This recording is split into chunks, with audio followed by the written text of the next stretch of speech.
Welcome back to Behind the Microphones. I'm your host, Montgomery Goossen. In today's episode, we take a look at the dissolution of one of podcasting's most infamous duos.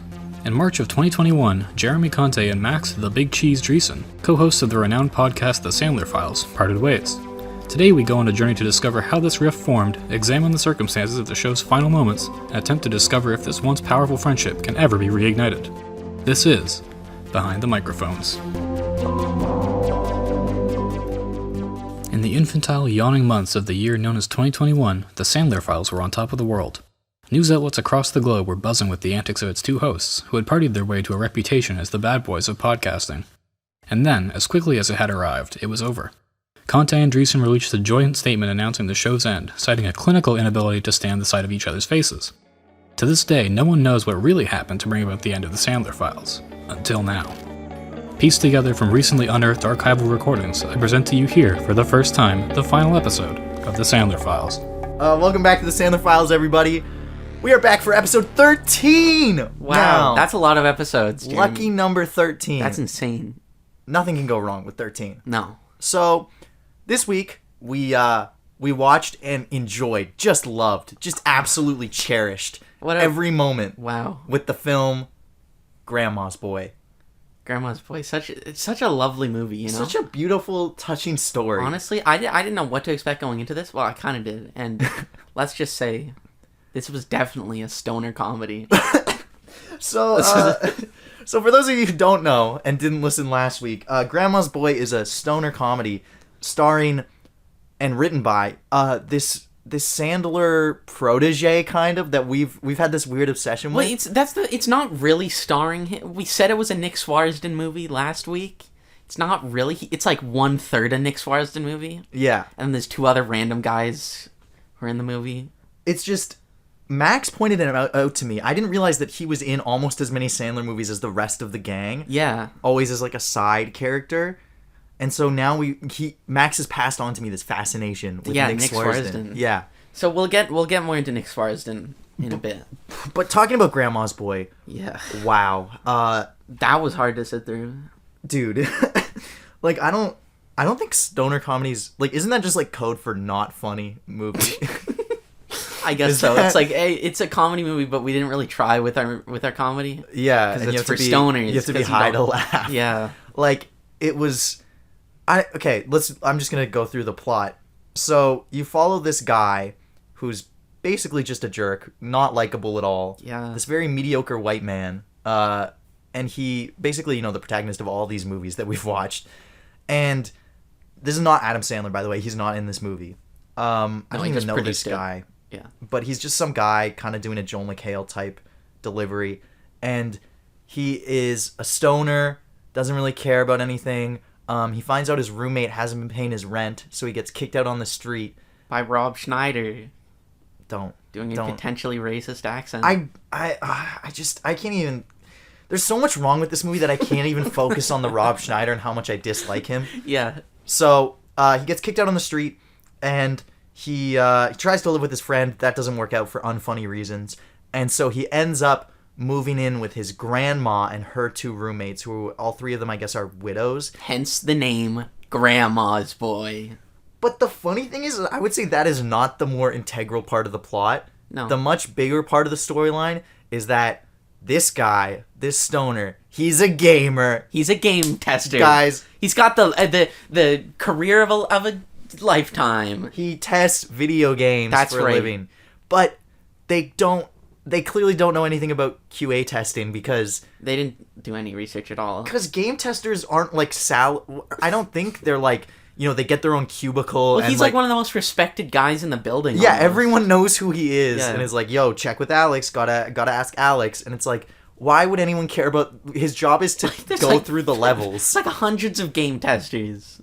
Kind of ridiculous. Yeah. And of course, there's a pretty girl who's very nice and way out of his league, played by Linda Cardellini from Freaks and Geeks and Hawkeye's wife in the Avengers movies. Oh, I didn't know that. Oh, yeah.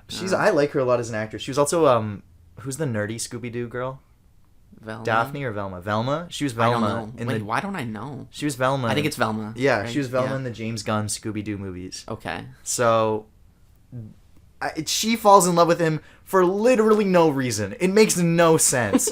Half the times he talks to her, he's just like, "You're hot," and Yeah. I guess she falls for him, even though he's like so lame. He's like a not. He's not likable. He's not nice. He has no redeemable qualities that he advertises. He just smokes weed. He Talks likes about pot. having sex. He was really unlikable as a protagonist. I didn't like anything about him, and it just felt like I'm really concerned that someone could watch this movie and be like, "Oh, I wish I was Alex. I wish I had that life." Alex is living. Yeah, smoking, testing video games.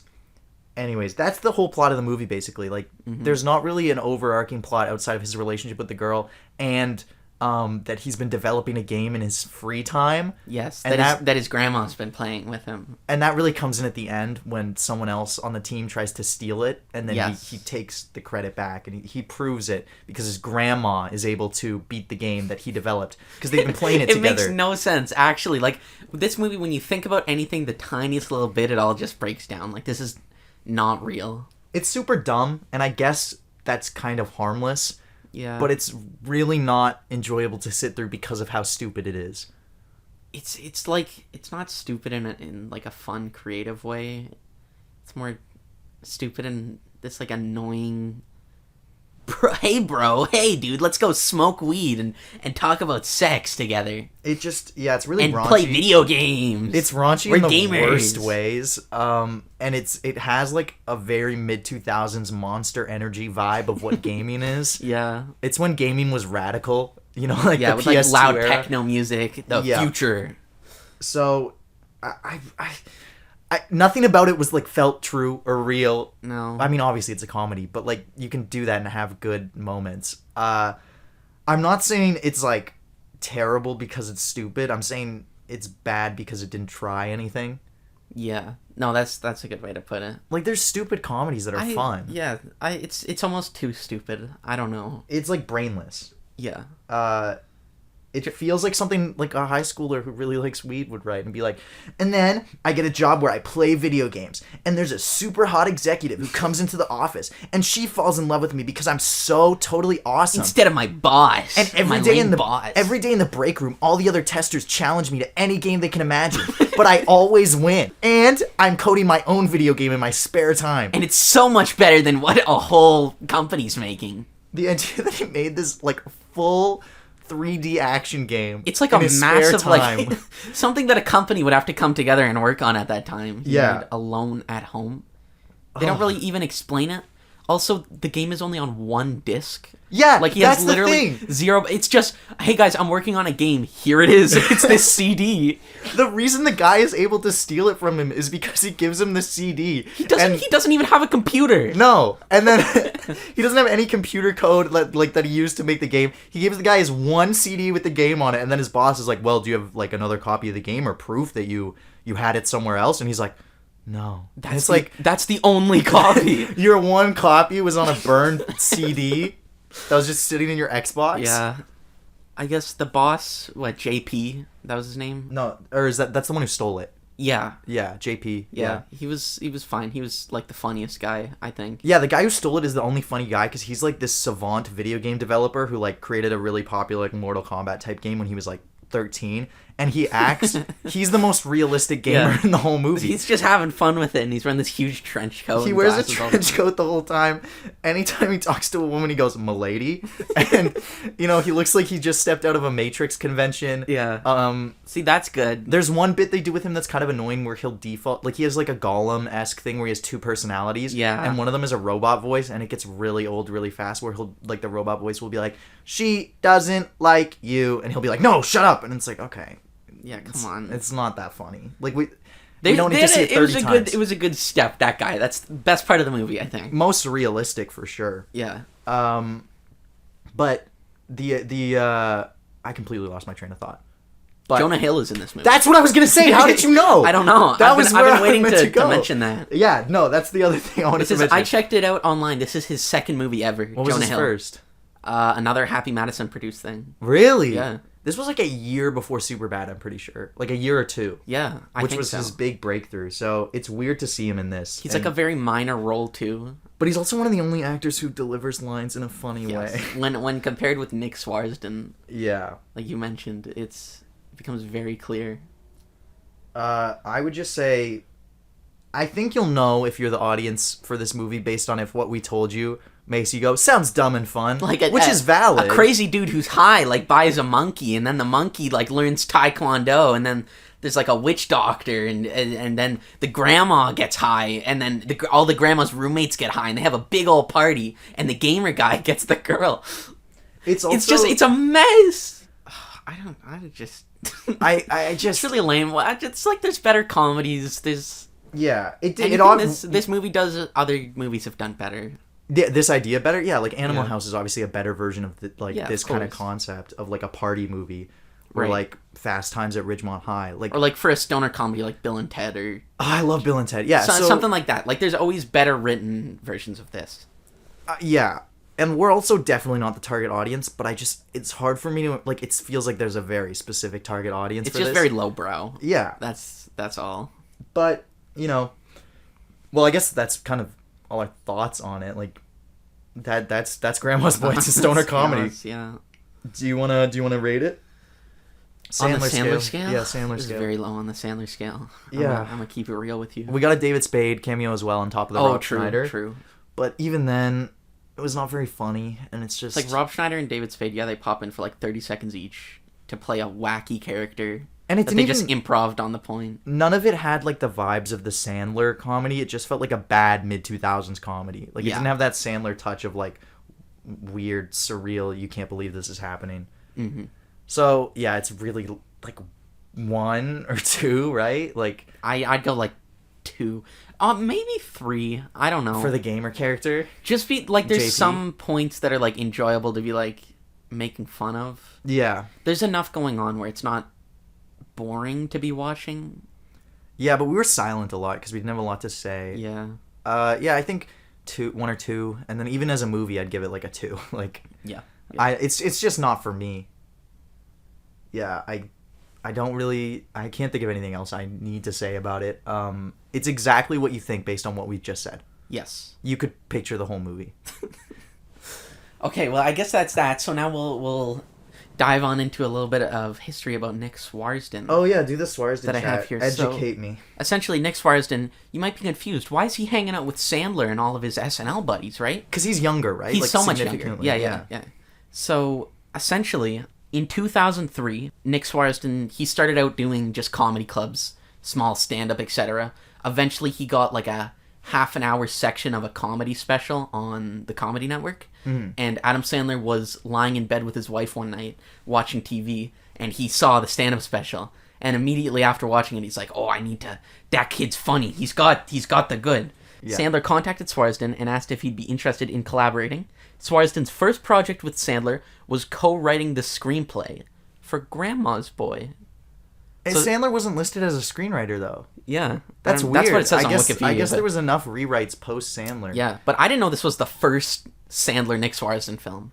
That's kind of the dream for a young like screenwriter. Like, I know for me personally, yes, I've been working on this. That's getting picked up by the hand of God. Well, yeah, and lifted to greatness. Grandma's Boy. Like, I've been working on my screenplay for a while, and I feel like it's something special. But like, to just get to like, can we just not talk about your screenplay on the show, please? I mean, I think it's interesting. Like, sure, it's interesting enough, but people don't click on the podcast to hear about your screenplay. This isn't Starbucks. I'm not peering over at your laptop going, "Oh, what are you working on there?" Okay, do we need to talk? Like, do you want to pause and talk? Like, I feel like I've tapped a nerve. Yeah. here. Okay. Whatever. Let's sort this out. Like, what's the issue with me talking? What's the issue with me talking about my screenplay? It doesn't relate to this at all. You can like mention, "Oh, hey, I'm working on a screenplay," blah blah blah. But it just seems like you want to go in depth on this. Well, we don't know who could be listening to this, so maybe it's a good idea. Who's listening to this? We have like 7 people listen to this. Okay. Look. Oh, we can talk about the screenplay. I'd be happy to hear about your screenplay, right? No, you know what? You're right. We have an audience. You're right. Well, it's better served in our own time. I'm sorry. It's all good. It's all good. Keep going on the Swarsdon talk. That's essentially everything about Swarsdon. Oh, okay. Yeah. You got any trivia? We got a boatload of trivia here. Yo, hit me with the Jeremy. trivia. Okay.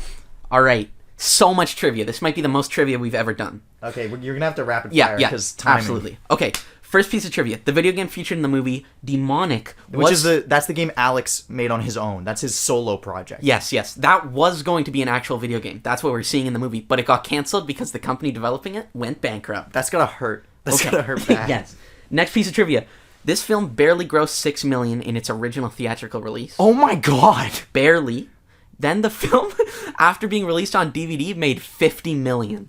Oh my god. It really Yeah. found its audience. It did. So this would have been... Maybe that's why Netflix was like, we gotta get on this Sandler train.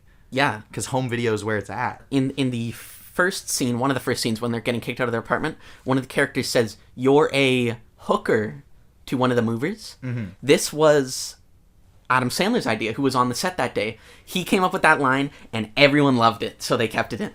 I wouldn't even have remembered that line if Yeah. you hadn't said it. Okay, the said camera it. sequence of JP when he's in his, like, white kind of Void room? Yeah, he's moving around on a Segway. Yeah. There's a cut at a random point in one of those shots, and it's because the guy holding the camera ran into a large metal beam. Nice. So that's funny. Elements of JP's character as well were loosely based on Cliffy B, who designed Gears of War. Oh, that So there makes is sense. kind of inspiration. Additionally, the main guy, whatever, Alex, he's based on David Perry, who made Earthworm Jim as well. Great. So they were based on It's real like devs. loose inspiration. Yeah. All right. There's hidden 420s all over this movie. Epic. That's so Yo. cool. Yo. Oh my god, dude. No way. The grandma's house number is 420 when he's playing like the Are you frog game. serious? The points he gets is 420. Oh. Yeah. I got a double whammy of great trivia here. Okay, Rob go, go, Schneider's go. cameo as His name was like Yorgos or something. Yeah, his cameo. No one knew how his character would look or sound until he showed up on set the day of filming. The accent he talks in is supposed to be Armenian, which literally had the cast and crew in stitches while filming, especially Nick Swarsdon, who said Schneider was just talking gibberish. Gibberish. Did you say gibberish? I've said that my whole life. I need to correct that. Okay. So anyways, next piece. David Spade's cameo as the health vegan was actually the last day of shooting on film. They cracked up the entire crew, especially Nick Swarsdon, who was completely caught off guard by it. So Nick Swarsdon just couldn't hold it together. Yeah. I genuinely can't believe he had that much trouble. Like, Yeah. Are Oh. you getting a call again? Yes, sorry. Can we just put this on pause? Sorry. Okay. Hold on. The conversation will just pause. Hi, Gooseberry. Are you serious? How are you? Can you not? Hey, Boko. To all our listeners who Fine. don't know, Max got a girlfriend. Can you stop? I'm just saying, he Just talked that to we're her. not leaving this in the episode, first of all. Just let me talk to my girlfriend. Jesus. Dude, Oh, Boko. Boko Bono. this is constant. Yes. Just so you guys know, he's just always talking. No, yeah, We'll we're just be having hanging fishing out, trips. and he'll talk to her for like an hour. Yeah. While we're trying to like play games or like write or something. No, just doing the podcast. She's right now also and then. really annoying. She We'll has this finally be really done with that. nasally voice. Are you kidding me? I don't. What do you have against her voice, too? She's got a beautiful singing voice. Okay. You don't gotta get so defensive. All right, I'll hang up. Well, just let me say goodbye. Jeez. Okay, I'm love really you, sorry, Boko. but- Oh my god. Dude, that's really annoying. Like, you see that, right? That you're being annoying? What? Like, that's love, man. That's not love. Yeah. You're just What do you mean being- it's not you're love? just You don't understand. being annoying. You're just, oh, my girlfriend. Like, why Like- don't you don't have to like constantly? You shouldn't always have to talk to your girlfriend. You can exist apart from her, as you did for like 19 years.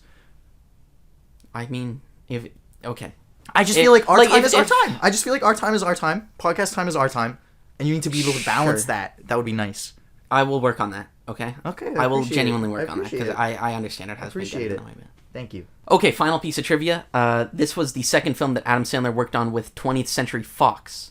Okay. The first one he did was Airheads. I love Airheads. What Yeah. a film. I Okay. miss Airheads. That was a good. That was See, that was goofy in a good way. that was dumb in a good way. Yeah. I feel like that's a stoner comedy that works. Yeah. Anyways, I guess we're moving on to Sandler. Or do we have anything like we could just spin the wheel? Or Maybe Google reviews we could do.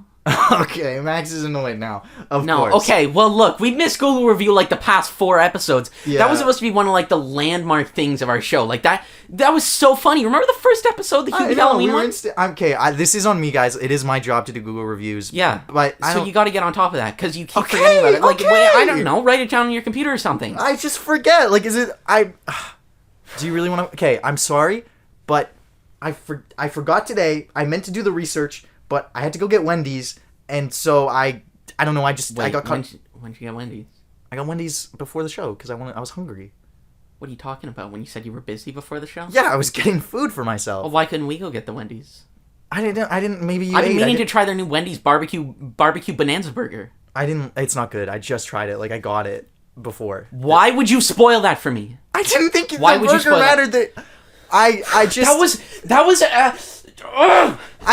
supposed to be a journey my taste buds went on alone, and I was supposed to figure that out myself. I wanted my own head to decide that. Okay. But now I know that it's probably mediocre, and now I don't even want to try it anymore. Why would you want a mediocre burger? I'm protecting you. You always do this every time. Because it's an experience, you know? But is the experience worth it if it's bad? Yes. Why do you always... Yes, that's when you try something new at fast food. That's when I tried the Farmer's Wrap at Tim Hortons. It could have been bad. I thought it might have been bad. It was good. I like it, okay? The Farmer's Wrap isn't good, first of all. And second of all... Are you kidding me right now? I don't want to keep having this argument, Max. I didn't think it was a big deal to tell you how a burger tasted.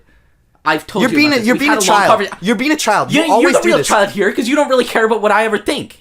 That's not childish. I'm protecting you from a bad burger. You're not protecting me. What do you mean? You don't have to protect me. What are you, my You're dad? being ridiculous. I don't want to keep having this conversation over and over again, Max. Yeah? Okay, well... No, I'm actually genuinely tired of this. Stop having conversations altogether then, if you're sick of this. Like, if you can't, not spoil me about upcoming fast food. I mean, if you're gonna keep being a baby about fast food burgers, yeah, maybe we shouldn't talk anymore. It's my interests, man. Your interest is fast food. Oh yeah. You know what? No, my interest is screenwriting. My interest is screenwriting. No, I can't keep doing this. Oh bro. yeah. Walk on out. What do you mean? So we're done. I'm done. I don't want to keep doing this if you're gonna act like this. You're actually a child. Yeah, I can do this. I can do great things on my own. I don't need you. Yeah, I don't need you either. Get out. Okay. Bye. Jeez.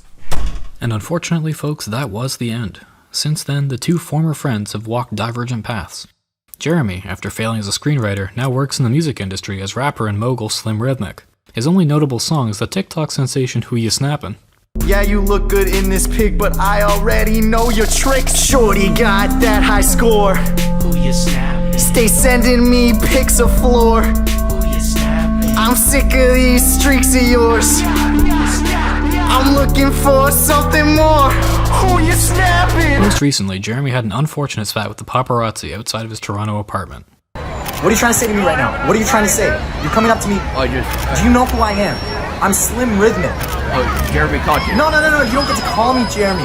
That's my Oakville name. That's what my friends call me. Are we friends? Because I've never seen you in my life before. No. Okay. So step back. So step back is what I'm saying, because I'm waiting for my Uber. I'm stepping. No, this is disrespectful. I can do this all day, bro. Max, on the other hand, transitioned into a career as a successful character actor. He delivered a critically acclaimed role in the Dante sisters' latest film, Sewer People. How long have you been down here? 2, 3 months? 2 months? You don't get to sewer master by spending only 2 months down here. I've been here 15 years. My wife left me for a plumber. Before her, I didn't know what love was. I thought I knew, because I was a kid. Kids think they know everything. But she showed me what it's like to give yourself over to something great. To exist entirely as a shared soul. Of course, she didn't like it down here much.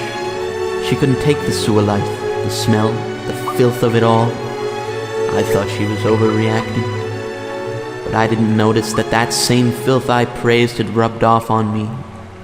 Rubbed off on the bond she shared.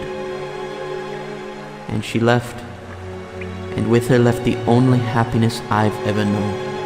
That loss, that lack, that is what it takes to be sewer master. You still want it. And this month he received a Kids' Choice Award for his performance in the film Mr. Popper's Penguins 2. Thank you. This means so much to me. You know, bringing Pengy the Penguin to life on that silver screen has always been a dream of mine. I just want to thank Nick Swarsdon and Jeremy Renner for his work as Hawkeye. Bye. As far as we know, the two haven't spoken to each other since that fateful day when they reviewed Grandma's Boy, but today we've prepared a special surprise. We've invited both of them to our studios under false pretenses. Neither knows they have secretly been brought to a one-on-one meeting to see if they could hash out their differences. Let's listen to what happens next. Are you serious? What are you doing here? I was invited to be interviewed about my stellar music career. I don't know if you've heard. Well, I was invited to talk about my incredible acting career. I don't know if you've heard about that. Oh, yeah, incredible. Yeah. Just won a Kids' Choice Award. First of all, they didn't tell me that you were going to be here, so I think I'll be leaving right now. Yeah, I think I'll be leaving Yeah. too because I don't what is this about the show? Is this about Sandler whatever again? Whatever that stupid thing was. Yeah, that I we didn't even like it. I didn't care about it all. No, I thought it was stupid and like dumb. Yeah, and like I thought it was I was creatively dying. Yeah, I don't Like it felt every time we recorded, it felt like I was dying. I don't miss it at all. Like No. definitely not. I just I'm doing great now. I don't know if you saw my song blew up on TikTok. So Yeah, no, I don't know. I'm more of a the dream. forward thinker. I don't like to, enjoy like myself like the guy in Grandma's Boy. like Grandma's Boy. Yeah, God, that movie sucked. that was. I wish I never watched that. Dude, I found some Google reviews of that were so. You found Google reviews? Yeah, well, I thought because I didn't do it when we record. Like Well, why don't you just read the Google reviews, just like for old times' sake? I mean, sure, I can do. Yeah, I've got some Grandma Boys ones. Okay. Yeah, here. This guy says, Ben says, the bad reviews for Grandma's Boys are just plain stupid. The story of the main character making his way through the early days of high-res graphic games told with a comedic backdrop alone is surprisingly engaging, especially through the lens of 12 years past. Note the very noticeable lack of smartphones or social media references. Did you notice that? No, I didn't. Yeah. It's almost like they filmed this in 2006 before social media was the thing. This guy really gets it. Yeah. The film is just on the cusp of the shift to the digital age and is a stark reminder of how fast our world has changed in just over a decade. The individual performances are riotous. The comedic bits are classic. The kind of scenes and lines that if you watch more than once, stick with you for years. And for me, more than a decade. Grandma's Boy is in the top tier of the Sandler productions, which has its hits and misses. The lack of Sandler's over-the-top, character-driven performance is what makes this movie stand out. Take a chance and watch it once. Take my advice and watch it 3 times. You will never again forget the phrase, I'm thinking about getting metal legs. It's a risky operation, but it'll be worth it. Enjoy. Wow. So I think honestly we went about it the wrong way. I think so. We should have watched it 3 times. Yeah. Okay, we gotta watch it another 2 times then. Well, then this guy said there was another review right below that one. Yeah. And this is from Nelly, and she says, "Didn't see." Thanks, Nelly. Dope Thanks, review. Nelly. So, those were the Google reviews I missed, I guess. So I guess that's it. So Yeah, I mean, that's all we had to do, right? The shows. That's we closed the Like, chapter. I don't know. Did you want to like watch another like Adam I Sandler? mean, I could I haven't watched Like, one I don't know, since like, we did you- stopped, did so you- I could watch another. Like I've still got the wheel bookmarked. Like I thought just in case I ever You know want what? to watch. Do you want to? You want to do it? I mean, it might be fun. It might be fun. It could be. I mean, Okay. You wanna spin- Yeah, let's spin the wheel. Okay, you want to Yeah, spin the let's wheel? spin the wheel. Yeah. Okay. Yeah, okay, let's spin it. Are you serious? Oh, yeah. No. the one we added while we were watching Grandma's Boy. Uh-oh. Ladies and gentlemen, we got airplane mode, which I Oh. did not know about Uh-oh. before. This was I shouldn't have said anything. Max mentioned this while we were watching Grandma's Boy. He said this is a Nick Swarsdon movie written by Jake and Logan Paul. The and influencers. Hey, maybe we should add it to our list. We only get terrible movies this semester. This is our second last movie. We're not going to get a good one all semester. Okay, well, there we have it. We're going to watch Airplane Mode next episode. I guess we're back with airplane mode. Oh, my God. Hey, it's good to be back, though. Yeah. I'm regretting it. Yeah, but I'm excited. Yes. Airplane mode. Wow. That's the story of how I, Montgomery Goossen, single-handedly saved the Sandler files from the jaws of calamity. This has been Behind the Microphones. Thank you for listening. Thank you so much for listening to this week's Sandler Files. That was our review of Grandma's Boy. We'll see you back here next week with our review of Airplane Mode from the Paul Brothers. Yay! All right, thanks so All much right. for listening. See ya.